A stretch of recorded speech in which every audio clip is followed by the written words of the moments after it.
Hello, I am making a quick video of this section this morning before I bring the flowers inside. So this one right here is Polka, which is a climbing rose, and for some reason it is very yellow when it gets really hot. In our climate it turns like this yellow, but it smells really good. In the springtime when the weather is cooler, the color is more apricot, but the rest of the year this is the color that I have been seeing for the past 2 years, and it has been blooming all summer long, except that the blooms kind of small just like everything else. But now that the weather is getting slightly cooler, you can tell by the size and the form. I think it is going to continue to improve. The scent, it smells really great too. I think when I got this one, I was not planning on buying this one, but I saw it at local nursery, Houston Garden Center. If you are family or live in the Houston area, I was so drawn to its fragrance, not so much of the color, but the fragrance was like amazing. But right now I cannot really detect. Might be because of the heat. It's like 9 a.m. something right now, but the color is kind of pretty. It's more like a creamy yellow. During the peak of the summer, the blooms open up so fast and then fade to almost white. So I'm looking forward to seeing it in cooler month. And there's quite a few more over here,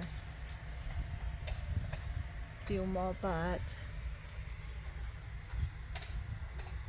it's, I wouldn't say it's the healthiest rose. It's definitely not one of the healthiest, but not the worst either, because I have had some that are kind of finicky and difficult to care for.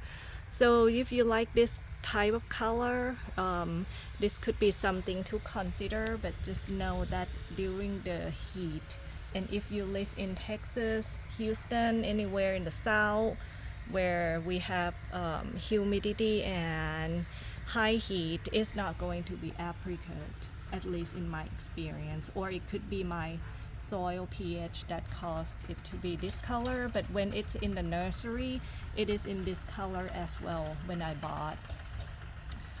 But like I said, in the springtime it is more apricot. And can you see April Love in the back looking so pretty?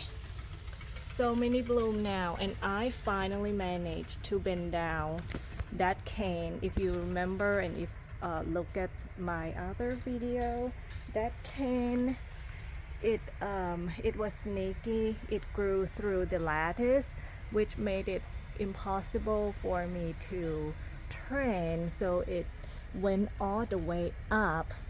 But now I was able to bend at least that part and then tie to the lattice, hopefully to promote more lateral bloom, and that I can deadhead more this way. It has so many blooms coming. I am super excited to see this one, another flush this fall. So many blooms, my goodness.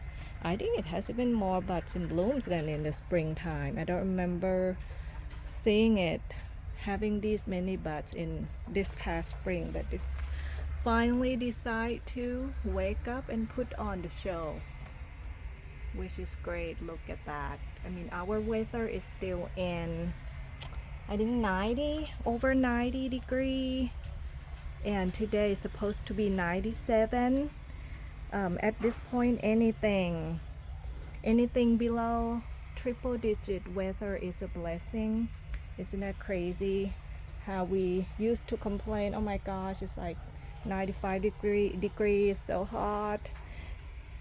Like we did not really appreciate the things that we have until we don't have it, which means like a 95 or 97 degree weather until we have triple heat. It sounds crazy, but so true for this year. So that's the update for this section, and I post on some pictures as well about cleaning up, or I have not yet, so I'm going to show you the before and after this section. If you have seen my video, you have seen how wheat grew in this area, like totally taken over this area, and the whole summer I didn't clean up at all. So I started pulling weeds in this area, and the crazy thing was that I even laid like weed prevention fabric down. Somehow the weeds managed to grow on top. Isn't that crazy? So I'm thinking that, okay, I think the weed fabric doesn't really work. I'm just going to put down the cardboard. I have done that in a few other areas. So I mean, if the wheat fabric doesn't do any good, so I'm just going to go with the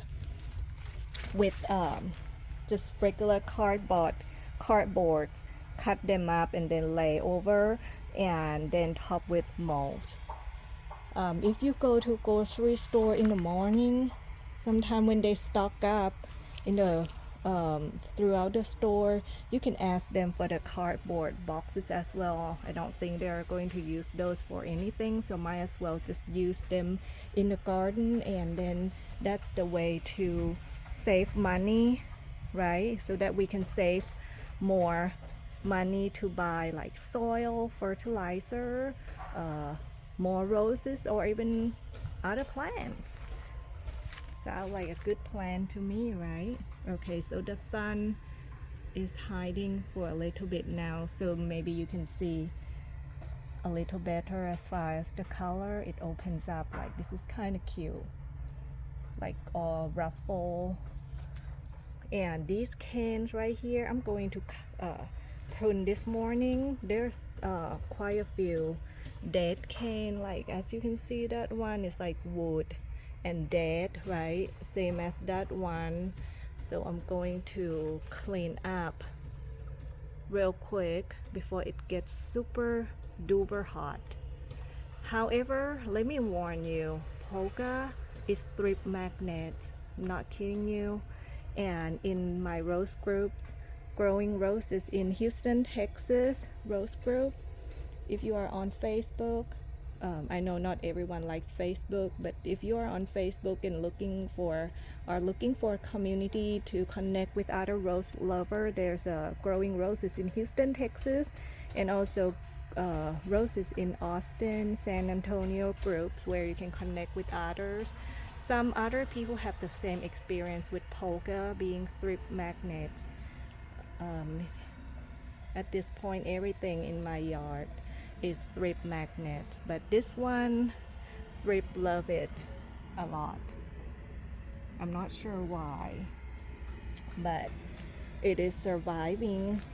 And quick updates on Plum Perfect. The colors looks good, but the blooms shape and form still not there yet. It looks best in the springtime so far. And this one is also thrift magnet, Plum Perfect, but it is trying so hard to bloom.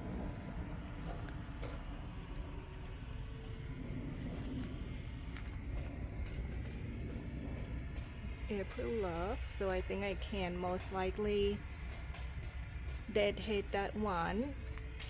That one is about to open up. That one has a few petals, still cute.